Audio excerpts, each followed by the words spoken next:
You're listening to the 5-Minute Friday podcast episode of The Aligned Self.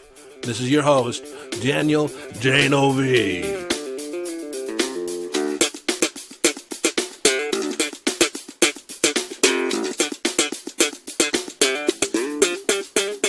Okay, 5-Minute Friday, a short and concise podcast episode of The Aligned Self designed to leave you with a question, an idea, a strategy, a tip, a hack, in order to give you greater access to your conscious awareness, evolving your conscious awareness, or give you greater mastery over your mind. Hello, friend, and welcome into this 5-Minute Friday.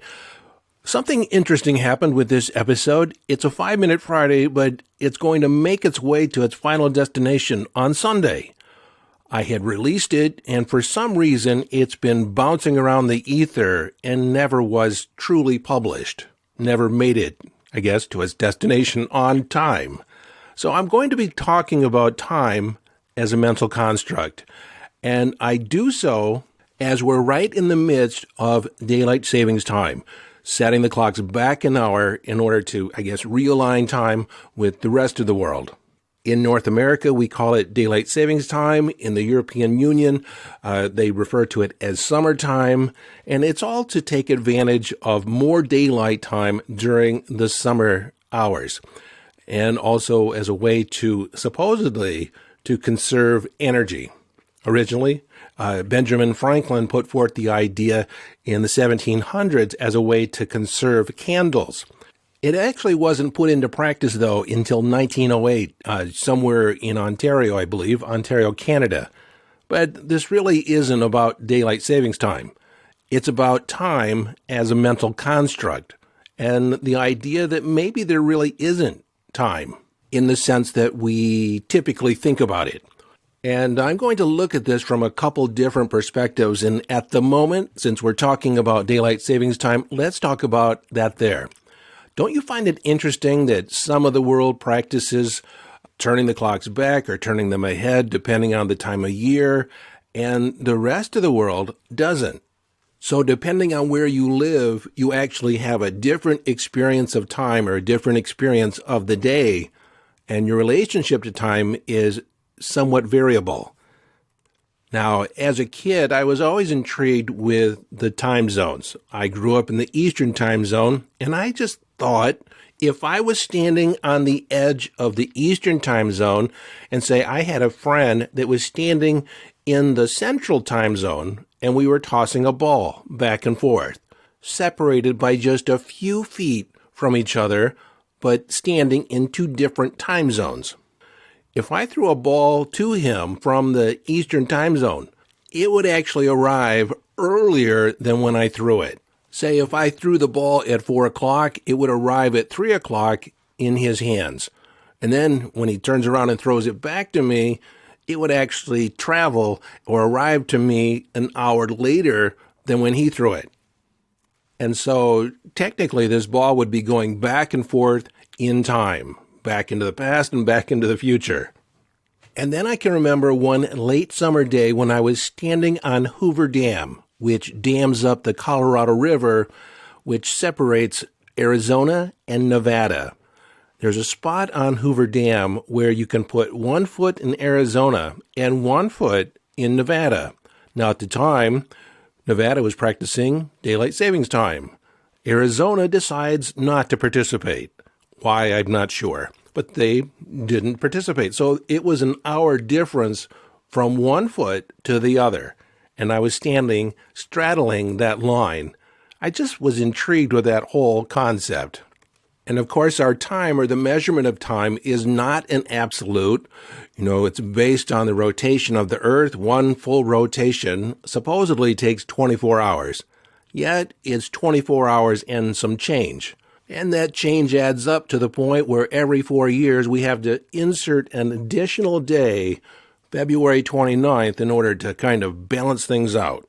So it's balancing it out just so we can handle it mentally, so it doesn't get too far out of alignment with the way we're measuring it. And again, it's an agreed measurement. We have arrived at some consensus that this is how we're going to record time.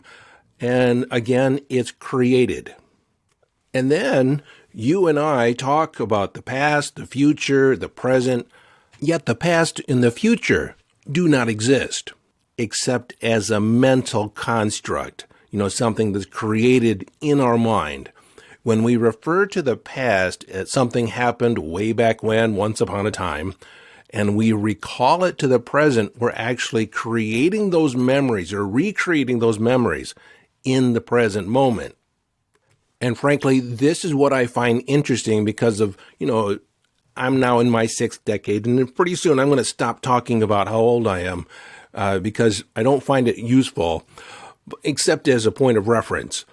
And when I think of all the experiences, all the memories that are possible that I could have, the different experiences I've had over the years, I choose to only recall certain memories. The rest of them are pretty much filed away or forgotten. And I have to say, except for a handful of people that I graduated high school with, I have forgotten the names of the majority of the people that I bumped up against or rubbed shoulders with. Now, if I was to look at a yearbook or I was to be reintroduced to them, I could probably say, oh yeah, I remember you. But as ready reference, as, I can remember faces, but I don't always remember the names, especially when I see them now on Facebook or on some other social media. And I have to say, they look completely different from when I remember them. But suffice it to say, I have forgotten more than I can remember. And just that idea staggers my mind because I remember a lot. I have a pretty good working memory. Yet, my mind has selectively chosen certain things to remember and certain things to forget. And so, this is important to understand in the realm of manifesting and self-identity. Those ideas, those concepts that we recall from past experience, that we kind of recreate in the present moment, we recall them to the present, and we allow them to define our life, define how we feel, define our self-concept, when in actuality, once it happened, it happened. It doesn't have to influence who you are today unless you allow it to. And so, in the context of past and future, both of those ideas are, or could be referred to as a wild imagining. It's fantasy. It's not real. It just lives as a mental concept. In dimensional thinking, there is the third dimension, or 3D world, that is length, width, and depth. And then when you add space and time, that becomes the fourth dimension.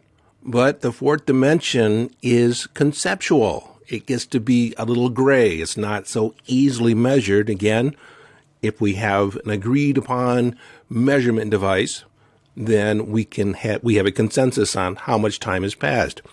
But in actuality, we don't measure time or the passage like in a linear fashion. We measure events. We record events and how long, we talk about how long does it take between events. And seemingly, some events occur much faster than others. And speaking of time and space, when I referenced in previous episodes the Nobel Prize in quantum physics about entangled particles, it redefined time. And the idea that, the entangled particles communicated instantaneously with each other. So there was no conception of time. And it really introduced the idea that our ideas about time might be wrong, that how time actually works in the universe is different than what we conceive of it being. And again, I've kind of pointed out to some directions here that time has been conceptual. Our measurement of time is just an agreement that we made as a culture, as a species. How does this factor into manifestation and law of attraction? Well, as I've said before, in the fifth dimension, in the realm of creation, we create the effect first, and then we allow the effect to fill itself in. But utilizing the law of attraction, we create the effect, we create the intention, and then we start acting as if that event has already been fulfilled. Energetically, we are aligned with the fulfillment as if it is fact, as if it is already happened. And again, we're just playing in the conception of our mind. And what I have found interesting in that realm is that the stronger my belief in the fulfillment of that intention, the more aligned my belief is, the faster it shows up if we're measuring it in time. And so time, manifestation, law of attraction, living in itself is really just a play of consciousness. Everything is relative to the position or our perceptual position that we adopt. In the words of Albert Einstein, when he was boarding a train, he asked the conductor, "What time does Zurich arrive at this train?" Until next time, I hope I've left you with more questions than answers. I really meant to prod your brain here, stimulate some agitation in your neural net. And until next time, which could be just moments from now, this is your friend and host, Daniel Denovi, urging you to follow your bliss, live your life from inner signals, be inner directed as you engage in the epic adventure.